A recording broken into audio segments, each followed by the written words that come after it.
can't make money off the royal family. She sold Harry such a lie when she married him. She pretended to be this human rights activist. She pretended to be this hugely successful actress.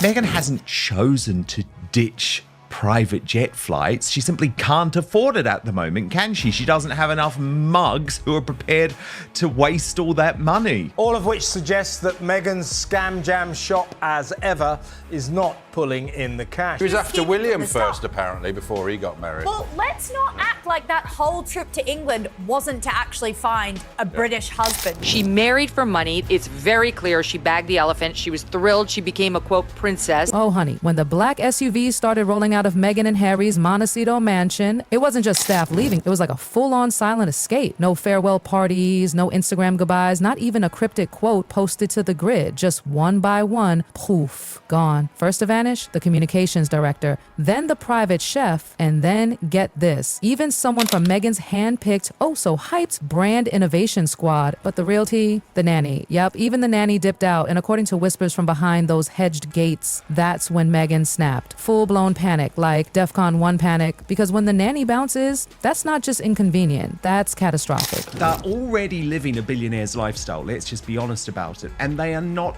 anywhere close to earning big. So what triggered the royal freakout? Apparently it all started early one morning. Meghan's on the phone, finance consultant, lawyer, brand manager, back to back. Not a Zoom, not a brunch, full-blown emergency. Word is she saw a spreadsheet she wasn't even supposed to see. Liquid reserves, dangerously low. Not broke, but not far off. The kind of financial red flag that screams sell something or fire someone. And guess what? Within 24 hours, she did both. As Meghan Markle's financial woes become alarmingly clear, it emerges that it wasn't only Queen Elizabeth who cottoned on to the American actress's elaborate plan to snare Prince Harry. Poof. Gone was that calm, curated image of Duchess turned lifestyle mogul. In its place, chaos. Pure, behind-the-scenes scrambling to patch the leaks before the press got wind. Too late, Page 6 beat her to it. 6 more staffers gone. Oh, and they tried the old amicable split line. Please, insiders weren't buying it. Not when over 25 staff have allegedly exited Camp Sussex since their move to the US. 25.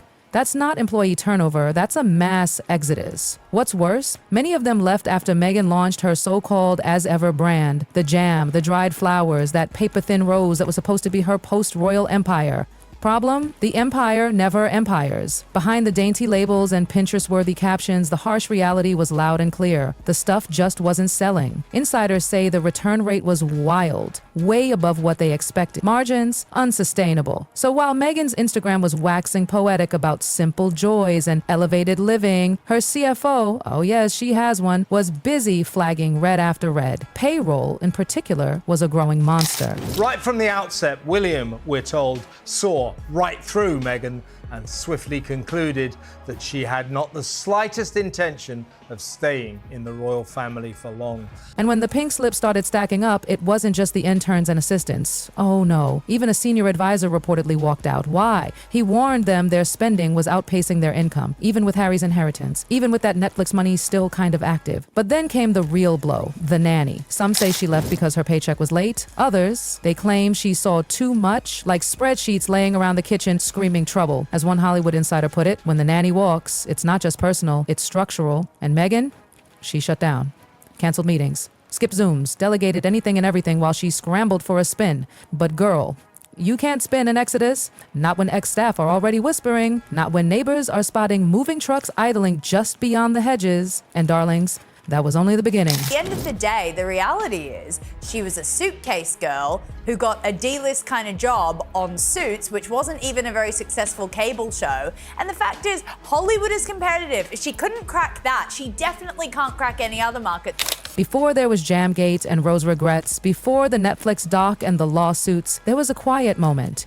A moment deep inside Windsor Castle that no one was supposed to know about. Queen Elizabeth, yes, the Queen, sitting back in her favorite chair, sipping tea, probably, looked someone in the eye and said something that would later echo across continents. We hope, but we do not believe they're truly in love. Boom. That wasn't just a line. That was a royal-level red flag. The kind of ominous sentence the Queen reserved for when her gut really screamed, and let's just say, Her Majesty's gut? Spot on, because according to sources close to the family, the Queen had her doubts about Meghan from day one. Not because of her nationality, not because she was from Hollywood. No, it was the calculation, that glint in Meghan's eye that whispered strategic. And it wasn't just the Queen who picked up on it. Prince William, ever the cautious one, clocked it too. Royal biographer Phil Dampier said William was practically sounding the alarm. He wasn't buying the whirlwind romance or the "I never Googled Harry" narrative Meghan tried to float. He reportedly warned Harry behind closed doors, she's not here to stay, she's here to launch. And how did that go down? Let's just say, not well. They're just whining millennial windbags with a permanent victim complex, knowing that victimhood is what makes them all the money. That is not hard work. Hard work is get up in the morning, get to 7 o'clock, get into a factory or a shop and working for 10 hours on your feet, coming home knackered. That's not what happens to her. And still being a mom. That is still not being what's a mom. happened. Some say that was the first time Harry ever raised his voice at William. Others say Meghan was eavesdropping nearby. Either way, something snapped, brothers became adversaries, and the chasm only got deeper. Now, with Meghan's brand fizzling, employees fleeing, and financial panic setting in, people are looking back on those royal warnings with crystal clarity. Because when the Queen suspected Meghan saw Harry as a gateway rather than a partner, it wasn't just a hunch. It might have been prophecy. And remember the tiara drama? Oh yes, there was tiara drama. Sources say when Meghan was planning the royal wedding, the Queen offered her one option, Meghan wanted another, and the Queen, she held the line. She reportedly muttered to her dresser, "That girl thinks she's running the firm." But it gets worse. Turns out Meghan had already started planning her brand before she even said, "I do." Think business names, trademarks, post-royal merch. And when the Queen found out, she didn't freak out in public, but behind palace doors, she went cold. Her tone with Harry, shorter, more formal. She even wrote it all down, her final judgment in a sealed letter to her private secretary. That letter's contents, still a mystery. But if William ever decides to drop that bombshell, let's just say everything could change. So picture this. It was supposed to be a private, no frills, brotherly chat, no aides, no press, just William and Harry alone at Kensington Palace. William thought maybe, just maybe, he could still get through to his younger brother. Check in, say, "Hey, are you sure about all this?" But it didn't go down like that. What started as concern ended in a firestorm. William apparently started gently, told Harry he was moving way too fast, that Meghan was still a stranger to their world, that maybe, just maybe, a woman who loved the limelight and had literally blogged about manifesting her lifestyle goals might not be the perfect fit for the most secretive, stiff upper lip institution on earth.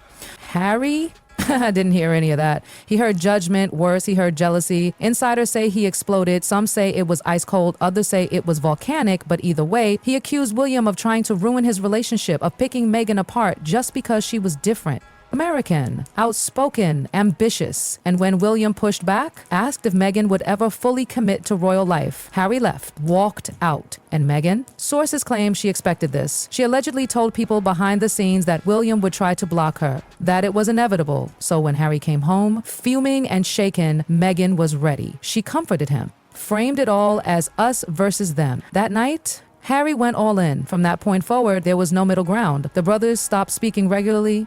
Meghan and Kate turned icy. Plans for a shared foundation scrapped. Staff divided, the fairy tale shattered. And even in public, photographers noticed no eye contact, no banter, just two estranged planets orbiting far, far apart. But here's where it gets interesting, because William didn't give up right away. Months later, when William heard whispers that Meghan and Harry were having second thoughts about royal life, he sent an olive branch. Through a trusted aide, he offered a meeting, a chance to talk, rebuild, repair. But Harry never replied. Some say Meghan didn't let him. Others say he was already too deep, too emotionally entangled to backtrack without looking weak. Either way, the moment passed. And the rift, it hardened into solid ice. When Queen Elizabeth passed, the two brothers were barely civil. Just seconds of cold nods, no warmth, no words, no reconciliation. And now William's done. He's watching all of it unfold. The staff exits, the spiraling brand, the headlines, and staying silent. Because, according to those close to him, he always saw this coming. Let's talk Montecito. It was supposed to be their retreat, their refuge, but oh boy, it's looking more like a velvet lean money pit. Sources say the house is bleeding them dry. We're talking about a palatial estate with 9 bedrooms, multiple fireplaces, a gym, guest houses, a chicken coop for crying out loud, but all of it on their dime. No palace funding here, security, groundskeepers, chefs, housekeepers, dog walkers, pool techs. It adds up fast.